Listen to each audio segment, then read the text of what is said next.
Bismillah, ada yang berkata, masa takut sama virus corona sampai haji dan umroh serta sholat jamaah dilarang? Pertanyaannya, bagaimana menasehati orang yang berpandangan seperti ini? Syariat menyuruh kita untuk melakukan sebab, untuk menempuh sebab-sebab. Ini perintah syariat. Jadi jemaah sekalian, ketika kita berusaha untuk menghindar dari penyakit corona, pada hakikatnya kita sedang menjalankan perintah syariat Allah Azza wa Jalla. Ya, disebutkan dalam banyak hadis. Di antaranya Rasulullah SAW bersabda, "Wa firra minal majdzum kama tafirru minal asad." Larilah kamu dari orang yang terkena penyakit kusta sebagaimana kamu lari dari singa. Jadi Rasulullah SAW menyuruh kita bersungguh-sungguh menghindari sebab terjerumusnya kita di dalam penyakit. Iya.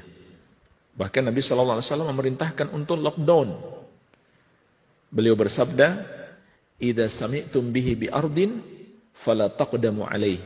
Kalau kalian mendengarkan terjadi wabah taun di satu negeri, jangan kalian datang ke sana. Wa idza waqa'a bi ardin wa antum biha fala takhruju firaran minhu. Dan apabila kalian berada di satu negeri dan terjadi penyakit taun, janganlah kalian keluar untuk lari darinya. Jadi diperintahkan oleh Rasulullah SAW untuk tidak mendatangi negeri yang atau daerah yang tersebar wabah padanya. Dan sebaliknya kita tidak keluar darinya agar kita tidak menularkan kepada orang yang berada di luar daerah kita. Dan masih banyak lagi jemaah sekalian hadis-hadis yang lain. Ini menunjukkan kepada kita Rasulullah SAW menyuruh kita menempuh sebab-sebab agar terhindar dari penyakit. Nah, fakta sudah berbicara.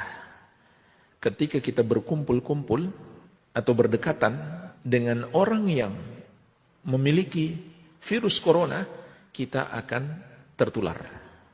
Oleh karena itulah para ulama besar di masa ini dari berbagai negeri menjelaskan bahwa hukum syariat dalam hal ini adalah tidak boleh berkumpul-kumpul atau melakukan kegiatan yang mengharuskan kita bersama kaum muslimin yang lain, termasuk dalam beribadah. Jadi ini perintah syariat. Dan Allah telah melarang kita menjerumuskan diri kita sendiri dalam kebinasaan.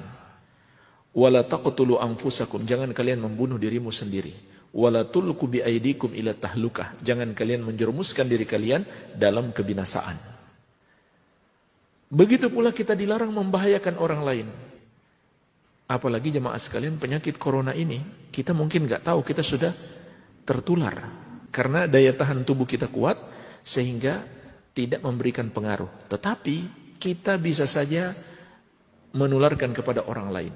Kalau kita ke masjid, kalau kita pergi umroh, berjumpa dengan kaum muslimin, maka kita tanpa sengaja bisa saja menularkan kepada mereka.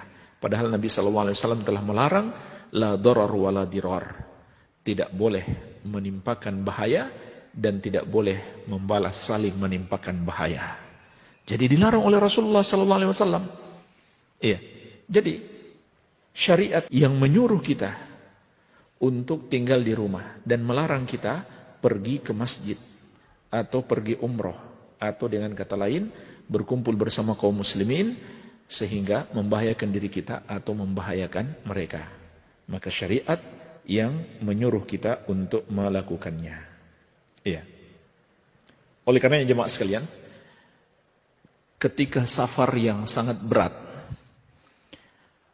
di masa Rasulullah SAW, beliau dan para sahabat melakukan safar yang sangat berat. Maka beliau pun berbuka puasa. Beliau mendengarkan ada kaum muslimin yang masih berpuasa.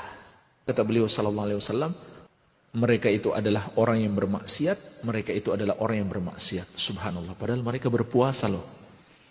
Tapi ketika membahayakan diri, kata Nabi SAW, mereka disebut bermaksiat. Jadi kita bisa petik pelajaran. Kita melakukan ibadah dan membahayakan diri kita, maka dilarang di dalam syariat.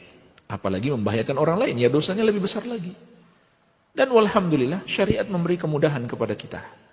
Kita boleh sholat di rumah.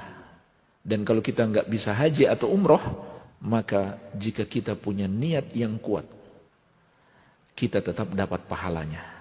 Apalagi kita sudah punya kebiasaan. Orang yang sudah biasa sholat berjamaah, kemudian dia tidak bisa menghadiri masjid, maka Nabi SAW bersabda, "Idza maridal abdu aw safara, kutiba lahu ma kana ya'mal muqiman sahihan." Apabila seorang hamba sakit atau melakukan safar, tetap ditulis pahala baginya yang biasa dia kerjakan ketika mukim lagi sehat. Jadi ini harap dipahami dengan baik. Wabillahi taufik. Wassallallahu ala nabiyina Muhammadin wa alihi wasallam.